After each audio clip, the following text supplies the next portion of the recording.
Alright, what's going on, guys? TheNewEnforcer bringing a brand new video, and I am so excited right now to be talking about this. We have the multiplayer reveal for Call of Duty World War II, and let me say, it was absolutely amazing. Now, I have no way of showing it in this video, sadly. I really wish I did, because it was an amazing trailer, but I'm just gonna talk about the trailer, and I'm gonna just, spew some stuff about what I think about it. So, basically, some good things that I saw with this trailer. I really liked how they showed the Sten SMG and how they showed that you could rush very easily on this game.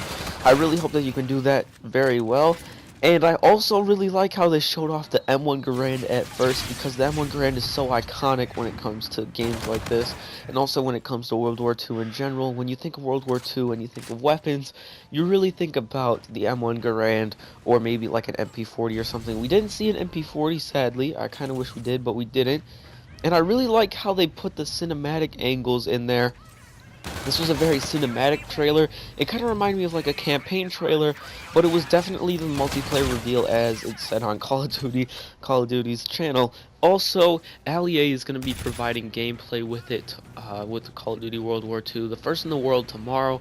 So make sure you guys go check out WWII to go see that stuff. Now, some things that were a little bit questionable, or it just piqued my interest, was after he got that kill in the beginning of the trailer, he pulled out a flamethrower.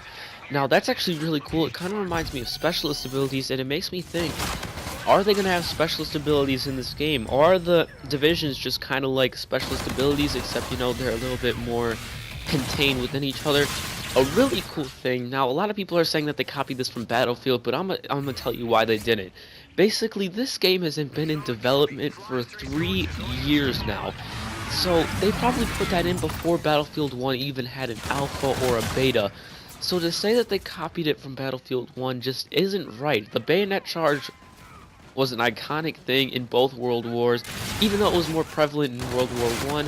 In World War II, it still happened quite a bit. So just making the assumption that they copied Battlefield is just completely wrong, and it really makes people look stupid when they say that Call of Duty copied Battlefield. Now, one of the questionable things for sure was the tanks. Now, it is now confirmed that tanks is a game mode, and you'll be using tanks only in game modes. But if they were to put tanks into the multiplayer, I would say that they would have to do it like Call of Duty World at War, to where it was only on the bigger maps.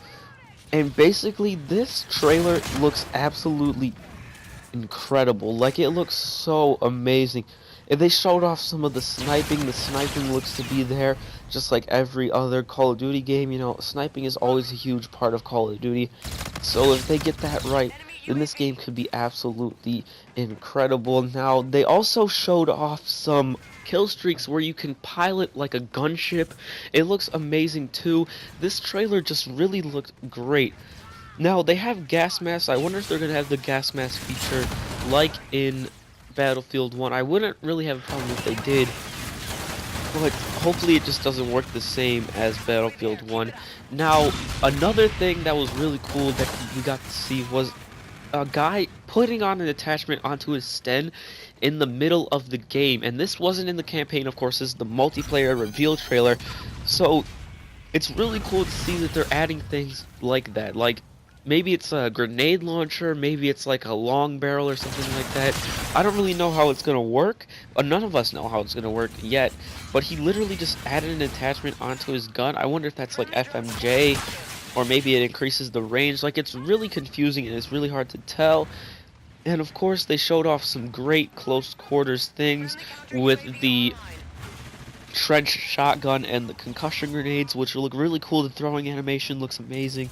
This game is just really looking great right now, and I'm very excited. And of course, they allowed us to know now when the beta is coming out. Now, the beta is coming first to PlayStation on August 25th. Now, we have about a 2-month wait for that, maybe 2.5. Yeah, about 2.5 month wait until we can get our hands on the beta. But the beta is looking absolutely amazing. Now, one final thing I want to talk about is the people are really complaining about no swastikas. Now, I'm going to explain why swastikas aren't in Call of Duty World War II. Basically, they had to take the swastikas out so they could sell this in every single country. If they had the swastikas in, they would have to censor it for certain parts of the game. So it just makes it easier for them to just not put swastikas in the game. Now, people are very upset with that, and people are also very upset with women in multiplayer, which really doesn't make any sense to me. I think that's just really sexist when people say that. I understand that they're going for historical relevance, but just the fact that people are complaining over women in World War II is just really confusing to me, because there were some women battalions in World War II. Like, there were some countries that allowed women to fight, and people just needed to get over that. So, with that being said, let me know down in the comment section below what you guys thought about the multiplayer reveal trailer. I thought it was absolutely amazing, as I expressed many times throughout this video. But with that being said, that's going to be the end of the video. This is TheNewEnforcer. Leave a like and subscribe to the video, and I'll see you guys in the next video.